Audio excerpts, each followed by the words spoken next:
Okay class continue करते हैं।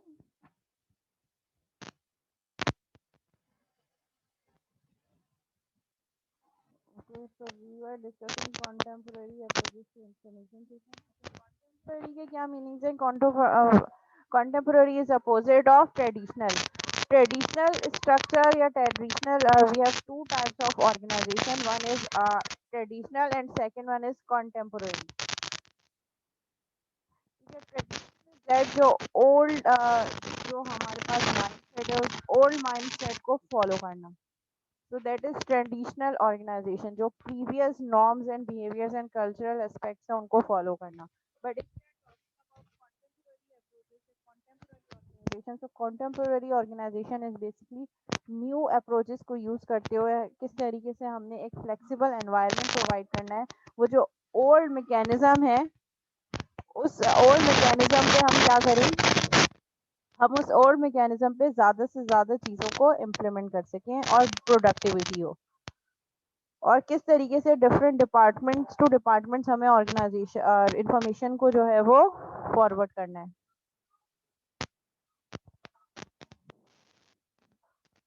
जी actually शायद मेरा इंटरनेट कुछ प्रॉब्लम कर रहा है जिसकी वजह से वॉइस में प्रॉब्लम आ रही है एंड आई डोंट नो कि ये इसी क्लास में क्यों होता है। सुबह मैंने क्लास ली है, बाकी क्लास में तो नहीं होता, इसी क्लास में इस टाइम पे आई डोंट नो क्यों प्रॉब्लम होती है। एक मिनट वेट करो।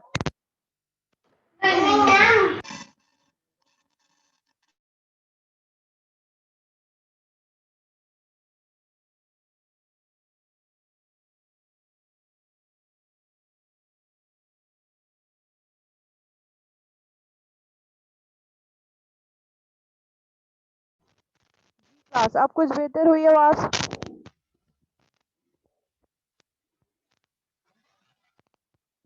Hello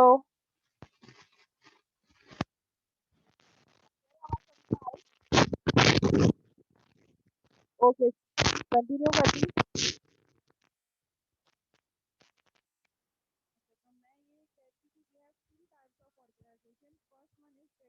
Organization and second one is contemporary organization.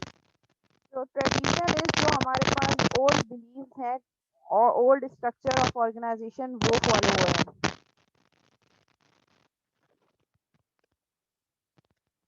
अब क्लियर है आवाज?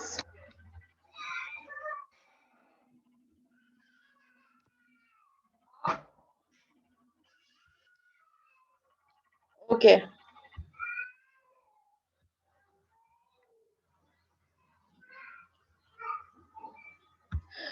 ओके सो जो हमारे पास ट्रेडिशनल ऑर्गेनाइजेशन है, ट्रेडिशनल ऑर्गेनाइजेशन एक ऐसी ऑर्गेनाइजेशन जो ओल्ड बिलीव्स पे को फॉलो कर रही है। लाइक जो प्रीवियस स्ट्रक्चर है उसी स्ट्रक्चर को फॉलो करना, बहुत hard and fast rules, employees को टफ टाइम देना, वही जो ड्यूरेशन है 9 to 5 को उसको स्ट्रिक्टली फॉलो करना, किसी को फैसिलिटेट नहीं करना, जो एनवायरमेंटल फैक्टर्स हैं उस पर फोकस ना करना। तो ये हमारे पास ट्रेडिशनल टाइप ऑफ ऑर्गेनाइजेशन है जिसपे ओल्ड बिलीफ्स पे फोकस हो रहा है। उसके अगेन हमारे पास एक नई अप्रोच आई है that is called contemporary approach. वो कॉन्टेम्पररी अप्रोच हमारे पास क्या है, एक ऐसी अप्रोच जो फैसिलिटेट कर रही है हमारे एम्प्लॉयज को, अपनी रिसोर्सेज को डिफरेंट बेनिफिट्स दे रही है, फ्लेक्सिबल एनवायरनमेंट दे रही है सो दैट इजीली वो अपने task time to time manner पे परफॉर्म कर सके। So contemporary approach traditional approach के अगेंस्ट है और उसमें दो फेजेस में, उसने दो अप्रोचेस में ऑर्गेनाइजेशन को डिवाइड कर दिया, technical approaches and behavioural approaches. Technical approaches में हमारे पास management sciences, computer science and operational research से रिलेटेड सारी थ्योरीज हैं। मींस जो हमने बुक में सारी थ्योरीज पढ़ी है, मैनेजमेंट साइंसेस क्या होता है, ऑर्गेनाइजेशनल बिहेवियर्स क्या होते हैं, वो सारी चीजें उनको, उन रूल्स को, उन पॉलिसीज को इम्प्लीमेंट करना। कंप्यूटर साइंस सीएस से रिलेटेड तमाम चीजें, कौन कौन से सॉफ्टवेयर यूज करने हैं, हार्डवेयर किस तरीके से यूज करना है, कौन कौन से एल्गोरिथम्स लगेंगे, प्रोग्रामिंग कैसे करनी है, कोडिंग कैसे करनी है, वो सारी ये चीजें। और ऑपरेशंस रिसर्च मींस अगर हमने प्रोडक्शन करनी है, हार्डवेयर की इंफॉर्मेशन असेंबलिंग कैसे करनी है, वो सारी चीजें ऑपरेशंस रिसर्च में आ जाएगी और ये सारी आपके एमआईएस में ही इम्प्लीमेंट हो रही होंगी। थर्ड नेक्स्ट अप्रोच है behavioural approach. Behavioural approach is that कि आपकी ऑर्गेनाइजेशन किस तरीके से बिहेव कर रही है, उसमें सोशियोलॉजी आएगी, इकोनॉमिक्स आएगा एंड साइकोलॉजी आएगी। सोशियोलॉजी में क्या चीजें आएंगी कि लोग आपस में विद इन एन ऑर्गेनाइजेशन एक दूसरे से कम्युनिकेट कैसे कर रहे हैं, what are the communication skills among the resources in an organisation. तो ये सोशियोलॉजी आ गई कि लोग आपस में एक दूसरे से इंटरेक्ट कैसे कर रहे हैं, वो सारी चीजें सोशियोलॉजी हो गई। उनके सीटिंग एनवायरनमेंट किस तरीके से है, ठीक है, लंचिंग आवर्स क्या है, ठीक है, वो किस तरीके से सीटिंग अरेंजमेंट क्या है उनकी, उनके ऑफिसेस किस तरीके से हैं, क्यूबिकल्स हैं या आपके पास अलग अलग आपने जो है वो रूम्स स्पेसिफाई किए हुए हैं, सीटिंग अरेंजमेंट, आपस में कम्युनिकेट कैसे कर रहे हैं, टेली कम्युनिकेशन कैसी है, वो सोशियोलॉजी में आ गई। इकोनॉमिक्स में सारे इकोनॉमिकल फैक्टर्स, ठीक है, कि हम उनको किस तरीके से पे कर रहे हैं, सैलरी स्ट्रक्चर क्या होना चाहिए, पेमेंट किस तरीके से होना चाहिए, अप्रेजल किस बेसिस पे मिलना चाहिए। And psychology, psychology means psychological factors क्या क्या हो सकते हैं, ठीक है, हम उनको जो एनवायरनमेंट दे रहे हैं उस एनवायरनमेंट में हमें एयर कंडीशनर प्रोवाइड करना है, उनको फूड सर्विसेज देनी है, उनकी बेसिक नीड्स को हम कैसे फॉलो कर रहे हैं, उनके साइकोलॉजिकल फैक्टर जो है वो किस तरीके से हम काम कर रहे हैं, उनकी जॉब सिक्योरिटी किस तरीके से हम उनको ऐसा एनवायरनमेंट प्रोवाइड करें कि उनकी जॉब सिक्योरिटी उनको फील हो रही हो। ऐसा तो नहीं कि उनको एक फेयर हो कि कभी भी किसी टाइम हमारी जो है वो जॉब जा सकती है। तो साइकोलॉजिकल हम उनकी साइकी को समझें कि उनकी क्या नीड्स हैं और कैसे हमारी ऑर्गेनाइजेशन उनकी बेसिक नीड्स को फुलफिल कर रही है या नहीं फुलफिल कर रही। ठीक है, तो ये हमारे पास दो एस्पेक्ट्स में हमने अप्रोचेस में ऑर्गेनाइजेशन को ब्रेक कर दिया। First one is technical approaches जिसमें हम काम कैसे कर रहे हैं, and second one is behavioural approaches कि हमने जब रिसोर्सेज को असाइन किया है, एलोकेट किया, तो उन रिसोर्सेज से हम काम कैसे करवा रहे हैं, उनको एनवायरमेंटल फैक्टर्स किस तरीके से प्रोवाइड कर रहे हैं सो दैट वो इजिली काम कर।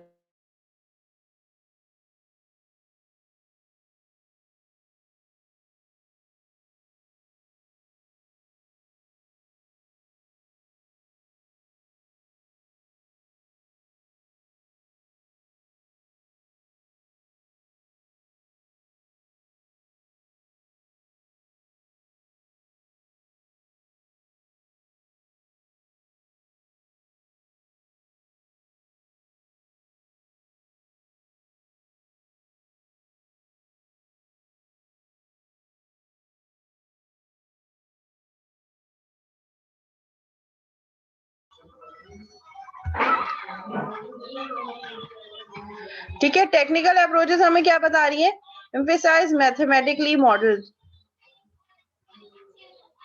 नहीं होता है, बिल्कुल होता है, जो अच्छी बड़ी फर्म्स हैं वो बिहेवियरल अप्रोचेस पे बिल्कुल काम करती हैं।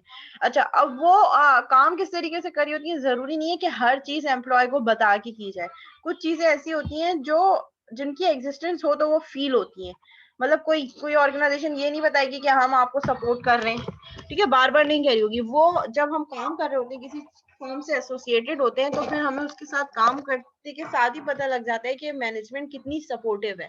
अगर मैनेजमेंट सपोर्टिव है इट मींस कि वो बिहेवियरल अप्रोचेस पे काम हो रहा है। ठीक है, अगर आप लेट से किसी चीज की रिक्वेस्ट कर रहे हैं, वो रिक्वेस्ट अप्रूव हो जाती है, तो वो सारी चीजें क्या है कि वो बिहेवियरल अप्रोचेस पे भी काम हो रहा है। बहुत अच्छी बड़ी फर्म्स जो है वो इन पे काम कर रही हैं। 100% रिजल्ट नहीं मिल रहे लेकिन कहीं ना कहीं एडजस्टमेंट हो रही है। टेक्निकल अप्रोचेस इन्होंने फिर थोड़ा थ्योरी में इसको एक्सप्लेन किया है। Emphasises mathematically based models means ऐसे मॉडल जो बुक्स में लिखे हैं, ऐसी चीजों को प्रैक्टिस करना जो हम बुक से पढ़ रहे हैं। ठीक है, कोडिंग कैसे करनी है, कम्युनिकेशन कैसे करनी है, computer science theories of communication, data storage. Computer science से रिलेटेड क्या आ जाएगा, थ्योरी ऑफ कम्यूटेशन, कम्यूटेशन कैसे करनी है, कोडिंग किस तरीके से करनी है, डाटा को स्टोर कैसे करना है, डाटा बेसिस, ये सारी चीजें कंप्यूटर साइंसेज से रिलेटेड हो जाएंगे। मैनेजमेंट साइंसेज में क्या क्या चीजें आएंगी, models of data mining and practices. ठीक है, डाटा को कैसे माइन करना है, किस तरीके से डाटा से मीनिंगफुल इंफॉर्मेशन ड्रैग करनी है, क्योंकि we have huge amount of data. अब जिस तरीके से इंटरनेट की वजह से we have boom of data, ठीक है, ह्यूज अमाउंट ऑफ डाटा। अब उस डाटा से वो सारा बहुत सारा डाटा, उसमें से मीनिंगफुल इंफॉर्मेशन हमने कैसे ड्रैग करनी है, that is mining of data, DM, data mining. ठीक है, तो ये हमारे पास मैनेजमेंट साइंसेस के अंदर आएगा। एंड ऑपरेशन रिसर्च में क्या आएगा, optimising selected parameters of organisations के हमने ऑर्गेनाइजेशन के अंदर क्या चीज कैसे परफॉर्म करनी है, ऑप्टिमाइज करना है हर चीज को कि बेस्ट से बेस्ट रिजल्ट हमें अचीव हो सके।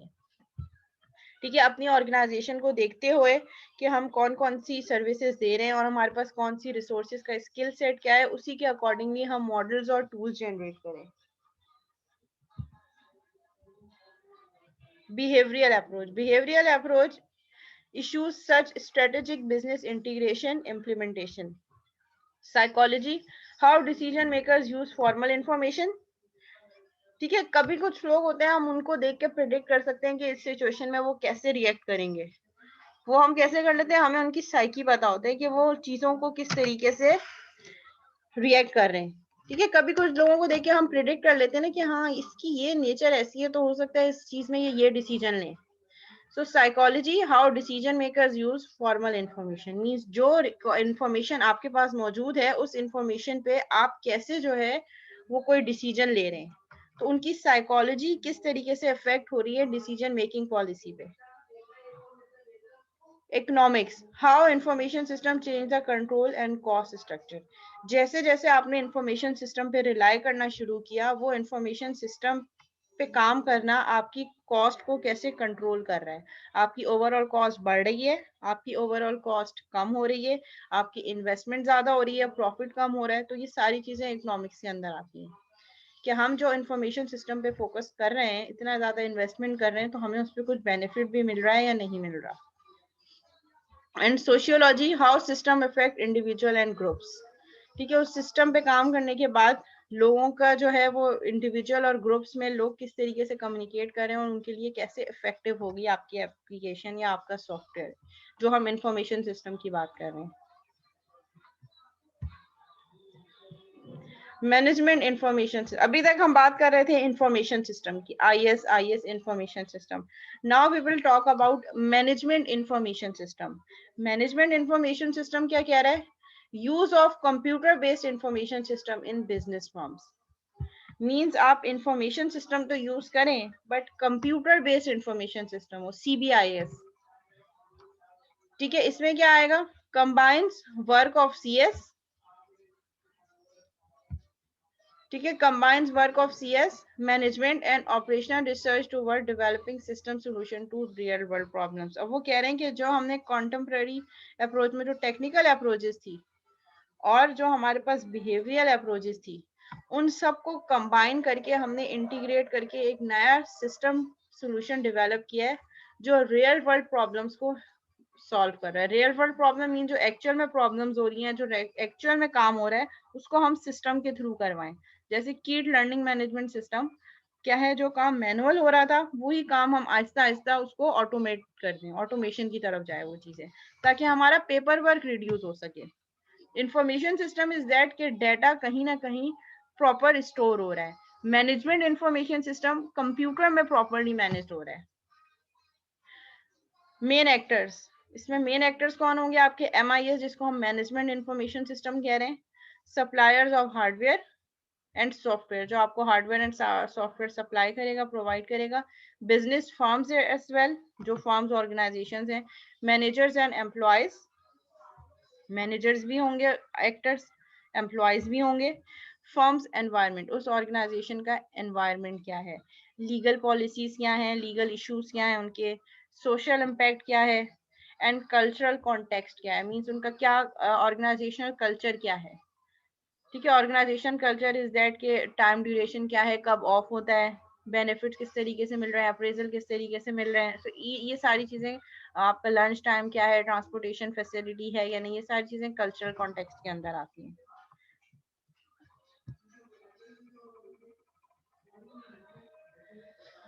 Now, a question here is that how different businesses or different organizations use information system.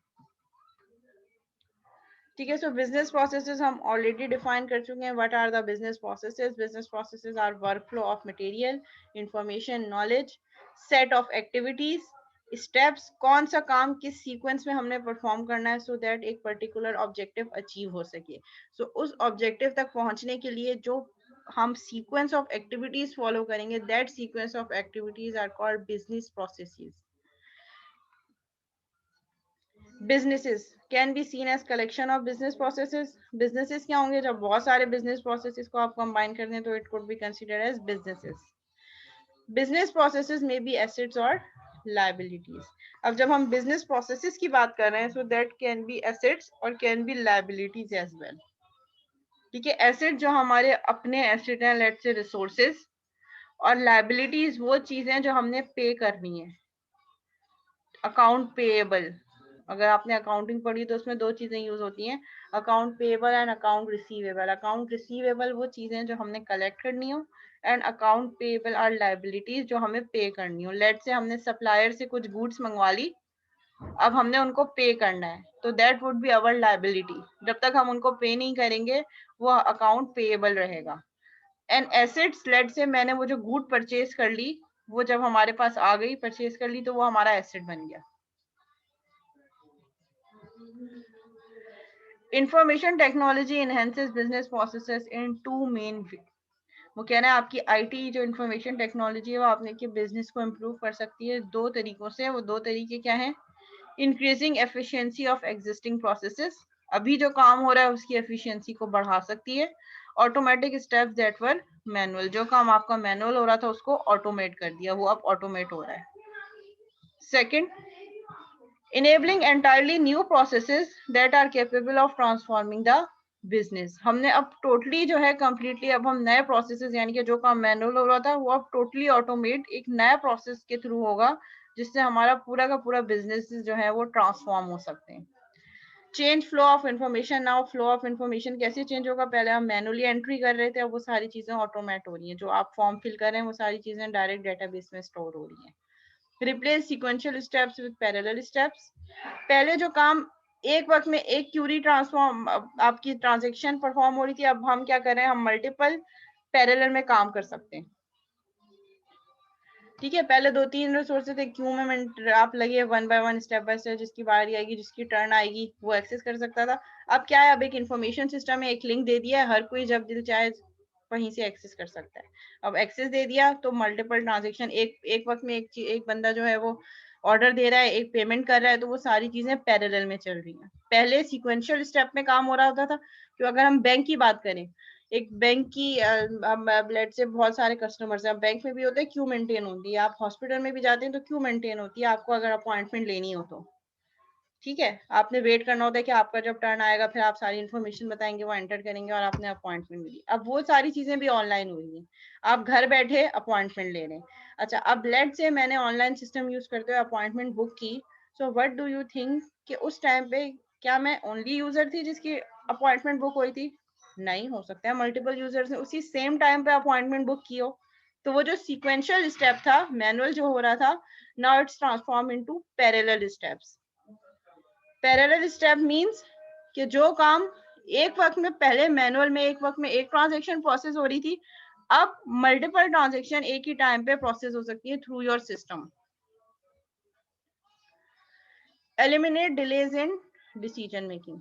अब डिसीजन मेकिंग के डिलेज भी जो है वो कम से कम हो जाएंगे। पहले होता था कि आपने एक रिक्वेस्ट की, वो पेपर वर्क में नोट हो गई, फिर वो कहते थे कि हम आगे, जैसे हमारा चेक क्लियरिंग होता था। अगर मैंने चेक, इसकी एग्जांपल ये हो सकती है ऑनलाइन ट्रांसफर और चेक क्लियरिंग। लेट सपोज कि मैंने एक चेक दिया किसी के नाम का, ठीक है, अब वो बैंक में जाएगा, बैंक वाले उसको अप्रूव करेंगे, मुझे वहां पे स्लिप वगैरह फिल इन करनी पड़ेगी, उसकी कॉपी, एक कॉपी बैंक वाले मुझे देंगे, एक अपने पास रखेंगे, स्टैंप लगाएंगे। ठीक है, टाइम कंज्यूमिंग प्रोसेस है। अब फिर उसके बाद वो कहेंगे कि पहले हम चेक जो है वो अभी अब सारे अपने पास रख लेंगे। फिर जब एक पर्सन जब जाएगा हेड ऑफिस में, तो वो सारे उन चेक्स को लेके जाएगा, फिर उसके बाद वो अप्रूव होंगे। अप्रूव होने के बाद फिर 2 to 3 डेज के अंदर ये पूरा प्रोसीजर है जो डिले आया। लेकिन अब वही काम अगर मैं ऑनलाइन ट्रांसफर करूं, ऑनलाइन अपने इंटरनेट एक्सेस के थ्रू, एप्स हैं, मैंने अपना अकाउंट नंबर वगैरह लॉगिन पासवर्ड के थ्रू एंटर किया, मैंने कहा कि मैंने इतना अमाउंट इस अकाउंट नंबर पे सेंड करना है, उसी वक्त ट्रांसफर हो जाता है online.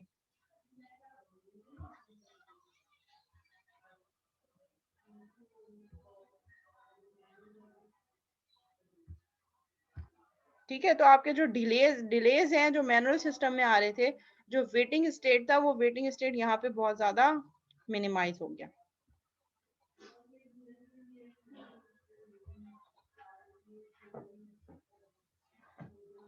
Functional business processes. Functional business processes हमारे पास क्या है? Examples, manufacturing and production department की अगर हम बात करें तो assembling of products are the functional business processes. Sales and marketing identifying customers. ठीक है, सेल्स एंड मार्केटिंग वालों के टारगेट फंक्शनल बिजनेस एरियाज क्या है कि हमने कस्टमर्स को आइडेंटिफाई करना है who could be beneficial for us. ठीक है, जो हमारे प्रोडक्ट को परचेज कर सकते हैं. फाइनेंस एंड अकाउंटिंग वाले के लिए क्या इंपॉर्टेंट होगा? Creating financial statements. ठीक है, तो ये वही चीज है जो हमने पहले पढ़ी थी अगर आपको याद हो. Functional areas of information system. Human resources hiring employees. Human resources का मेन टास्क क्या होगा? हायरिंग ऑफ एम्प्लॉयज, कि हमने एम्प्लॉयज को किस तरीके से हायर करना है. So these are the functional business processes of each department. Sales and marketing systems functional concerns include sales management. Sale किस तरीके से हमने करनी है, कस्टमर की आइडेंटिफिकेशन किस तरीके से होगी, मार्केट रिसर्च क्या है हमारे पास, मार्केट में किस तरीके से इस टाइप की प्रोडक्ट्स की क्या प्राइसिंग है, कस्टमर्स कौन कौन से हैं, ताकि हम उसी ऑडियंस को उसी ऑडियंस को हम टारगेट कर सकें. एडवर्टाइजिंग एंड प्रमोशन, किस तरीके से अपने प्रोडक्ट की हमने प्रमोशन करनी है, एडवर्टाइजिंग किस तरीके से करनी है, प्राइसिंग किस तरीके से रखनी है, वो अगेन मार्केट रिसर्च से आ रही होगी. और अगर कोई नई प्रोडक्ट लॉन्च करनी है तो वो हम कैसे करेंगे. So these all are the functional concerns included in sales and marketing system. तो सेल एंड मार्केटिंग सिस्टम ये सारे काम कर रहे होंगे ऑनलाइन. अच्छा, अब जब हम सिस्टम्स की बात कर रहे हैं तो हमारे पास डिफरेंट टाइप के सिस्टम, एक ही सिस्टम होगा लेकिन उसमें कैटेगरीज डिफरेंट होंगी. Senior management, middle management and operational level. जब हम सेल्स एंड मार्केटिंग की बात कर रहे हैं, ये सारे जो है वो हमारे पास फंक्शनल एरियाज, फंक्शनैलिटी है जो सेल्स एंड मार्केटिंग वाले परफॉर्म कर रहे होंगे. अब सेल एंड मार्केटिंग वाले में भी 3 हायरार्कीज बनी होंगी कि this is the senior management, middle level management and operational level. Senior management क्या काम करेंगे? Sales trend forecasting. जो डाटा उनको प्रोवाइड हो रहा होगा वो सिर्फ रिपोर्ट्स को व्यू कर रहे होंगे. उन रिपोर्ट्स को व्यू करके वो फॉरकास्ट कर रहे होंगे कि कौन सी प्रोडक्ट के चांसेस ज्यादा हैं कि नेक्स्ट 3 to 4 मंथ्स में उसकी कॉस्ट बढ़ सकती है. ठीक है, अब उसमें बहुत सारे फैक्टर्स इन्वॉल्व होंगे. वो फैक्टर्स किस बेसिस पे आएंगे? जो उनको रिपोर्ट मिल रही होगी. वो रिपोर्ट कहाँ से मिल रही होगी? Pricing analysis. वो प्राइसिंग एनालिसिस कौन कर रहा होगा? आपकी मिडिल लेवल मैनेजमेंट. और प्राइसिंग एनालिसिस कहाँ से आएगी? ऑर्डर प्रोसेसिंग, जो आपके operational level day to day operator perform कर रहे होंगे.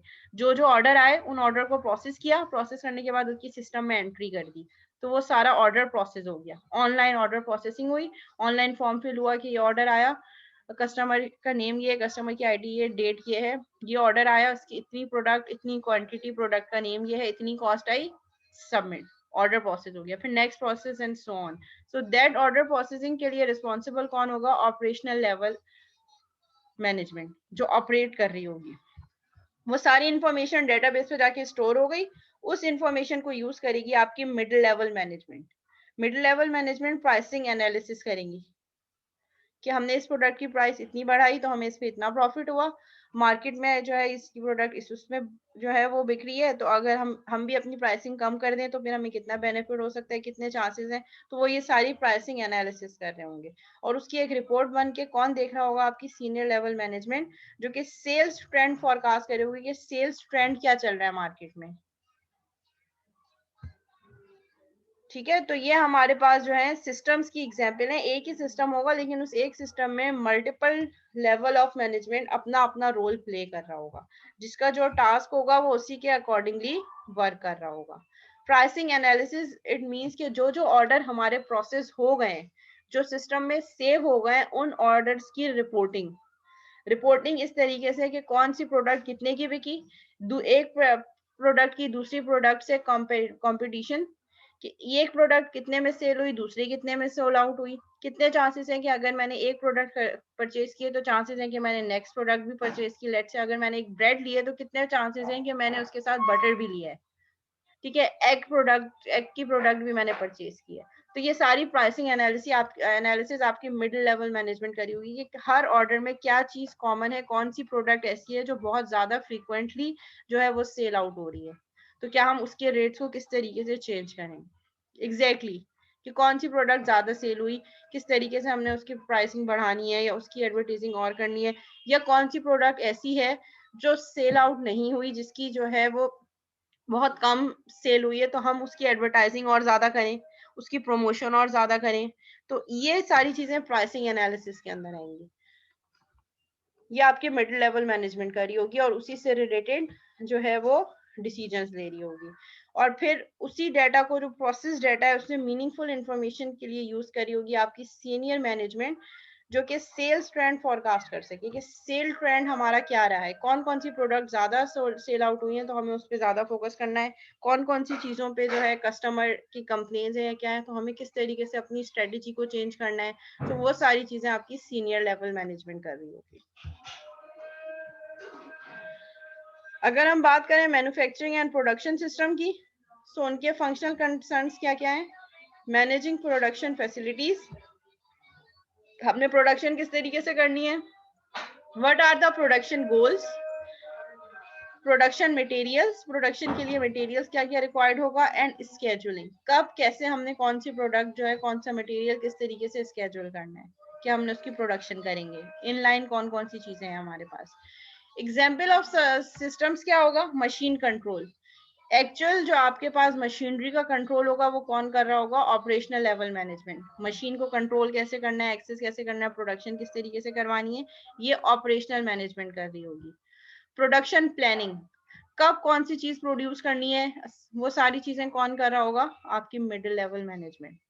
फैसिलिटीज लोकेशन, किस लोकेशन पे प्रोडक्ट रखनी है, स्पेस चाहिए, ज्यादा स्पेस चाहिए, उस स्पेस में क्या क्या चीजें आपको और चाहिए, ठीक है, आपने एयर कंडीशनर उसमें मेंटेन करना है, क्या चीजें मेंटेन करनी है, एनवायरनमेंट किस तरीके से रखना है, ये डिसीजन आपको कौन ले रहा होगा? ये डिसीजन आपकी सीनियर मैनेजमेंट ले रही होगी। कौन सी लोकेशन पे मशीनरी रखवानी है, हैवी मशीनरी है, किस तरीके से आएगी, तो ये सारी जो है डिसीजंस कौन ले रहा होगा? Senior management. स्पेस एलोकेशन, कहाँ मशीनरी रखवानी है, कहाँ प्लेस करवानी है, सारे ऑर्डर आपके ये सीनियर मैनेजमेंट दे रही होगी। प्रोडक्शन प्लानिंग, कब प्लान करनी है, कौन से रिसोर्स प्रोडक्शन करेगी, कौन से मटेरियल्स पे प्रोडक्शन होनी है, वो मिडिल मैनेजमेंट डिसाइड करेगी। और एक्चुअल जो मशीन को कंट्रोल कर रहे होंगे वो आपके फ्रंट लाइन ऑपरेशनल मैनेजर होंगे। Finance and accounting system, finance and accounting system के कंसर्न्स क्या है हमारे पास? Managing financial assets, cash, stocks etcetera, इन सबको मैनेज करना है। And capitalisation of firm, and managing firms financial records, सारे फाइनेंशियल एक्टिविटीज वो सारी रिकॉर्ड कौन कर रहा होगा? ये आपके फाइनेंस एंड अकाउंट वाले।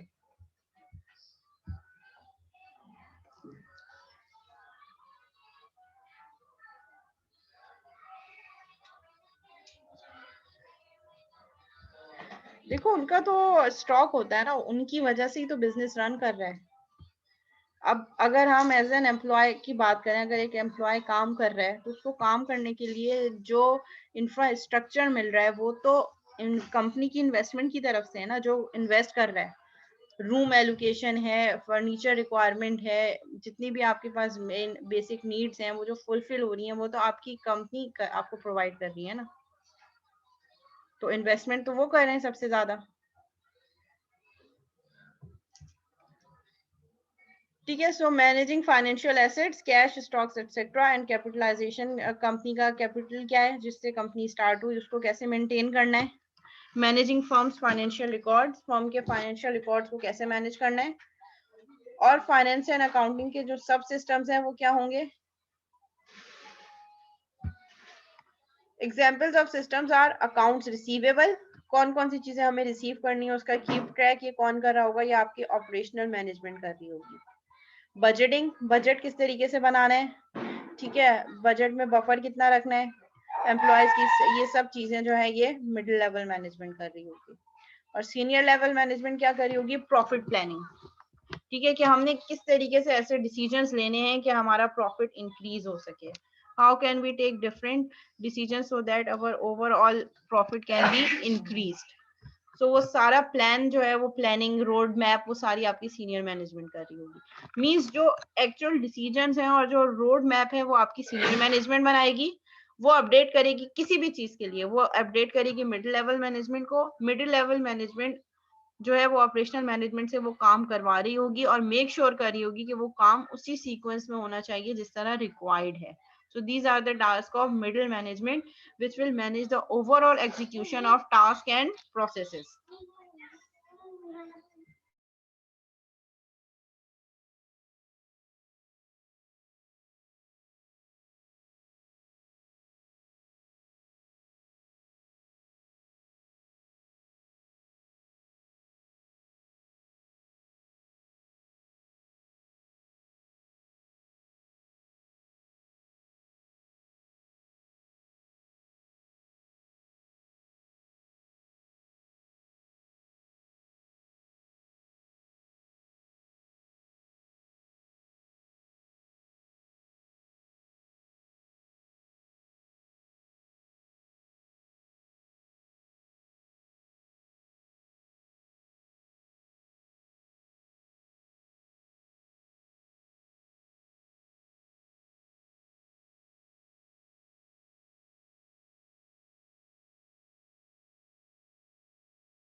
जी, हमारे पास जो डिपार्टमेंट्स हैं वो तो डिपार्टमेंट्स टू डिपार्टमेंट्स होंगे ना।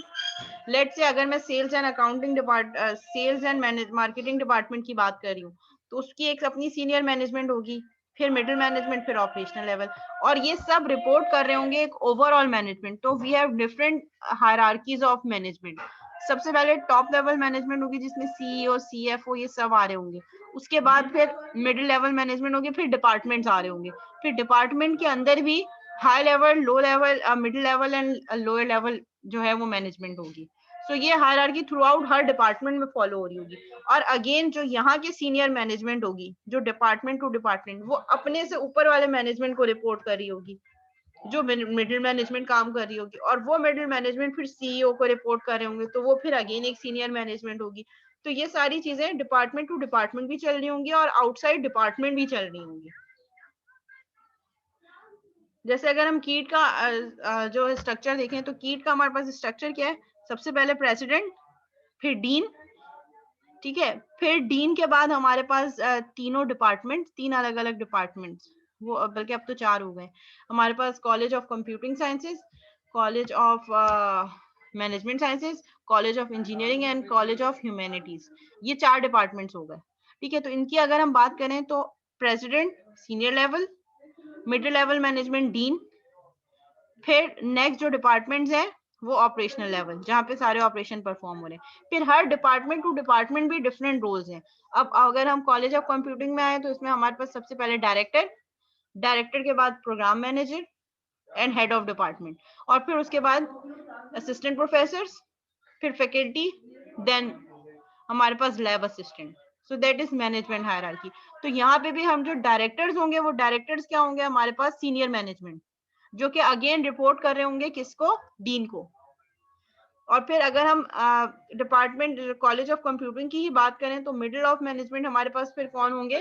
प्रोग्राम मैनेजर, जो थ्रू आउट ये मैनेज कर रहे होंगे कि क्लासेस टाइम पे हो, स्केड्यूल पे हो रही हो, किस क्लास को क्या स्केड्यूल देना है, क्विजेस हो रहे नहीं हो रहे, असाइनमेंट्स हो रहे नहीं हो रहे, स्टूडेंट की अटेंडेंस हो रही है, ये सारी मैनेजमेंट होगी प्रोग्राम मैनेजर की। फिर वो सारे काम कर कौन रहा होगा?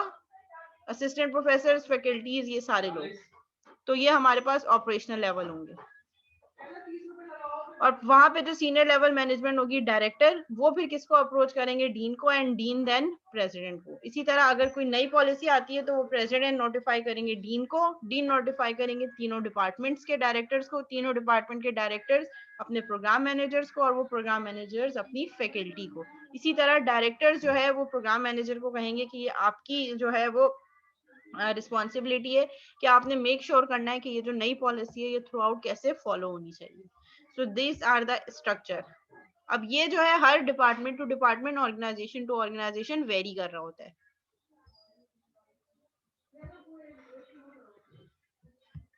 ठीक है। सो फंक्शनल कंसर्न्स इंक्लूड, अगर हम सेल्स एंड मैनेजमेंट कर चुके हैं, फाइनेंस एंड अकाउंटिंग ये भी हो गया। ह्यूमन रिसोर्स, एचआर अगर की हम बात करें तो ह्यूमन रिसोर्स मैनेजमेंट में, अच्छा मैं अटेंडेंस ले लेती हूँ आप लोगों की, फिर हम एचआर भी देख लेते हैं।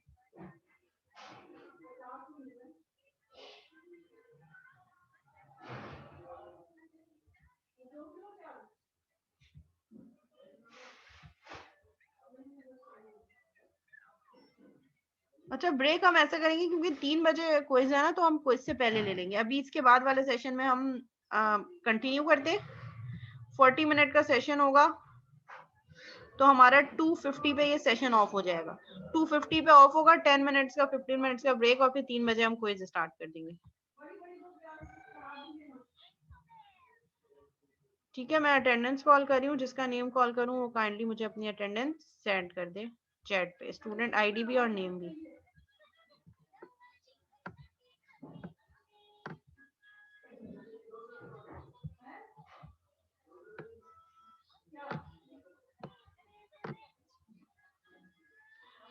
सैयद मोहम्मद अली हुसैन।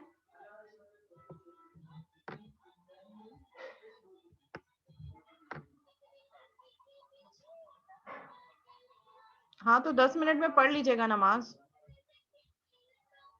क्लास भी तो लेट स्टार्ट हुई है।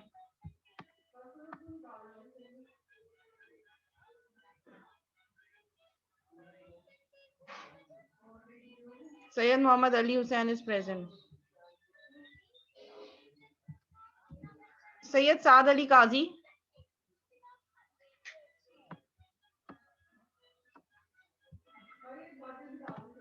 ओके। उजैर अदनान सिद्दीकी,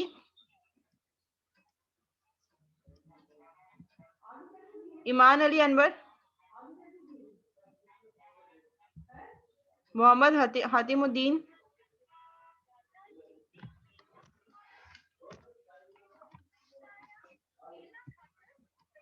मोहम्मद मुनीम कुरैशी, मोहम्मद मुनीम कुरैशी, मोहम्मद दानियाल, मोहम्मद दानियाल, मोहम्मद रहीम, मोहम्मद सुबान अलवी, अब्दुल राफे खान, हसन खानानी, दाऊद खान, मोहम्मद जहांगीर हुसैन, सैयद रबीउल हसन, मानूर फातिमा, असदुल्ला खान, अजान कुरैशी, सैयद मोहम्मद साइम, हाफिज उमर इकबाल, मोइज रिजवान, सैयद हादिउर रहमान, मोहम्मद आउन अली,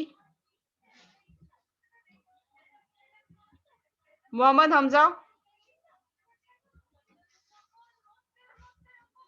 सैयद फैजान अली, हाफिज अब्दुल हसीब, उवैस हुसैन शामिर, हंजला शकील, मोहम्मद सुमेर, 12834, हाफिज अब्दुल्ला खान। ओके हंजला, आपकी स्टूडेंट आईडी क्या है? जरा एक दफा मुझे अपनी स्टूडेंट आईडी सेंड कर दें। 12833,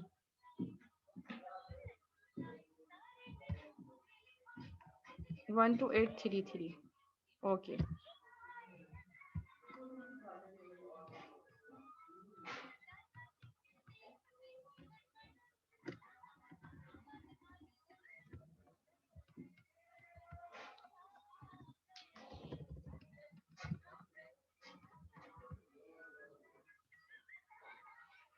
सैयद मोहम्मद इब्राहिम,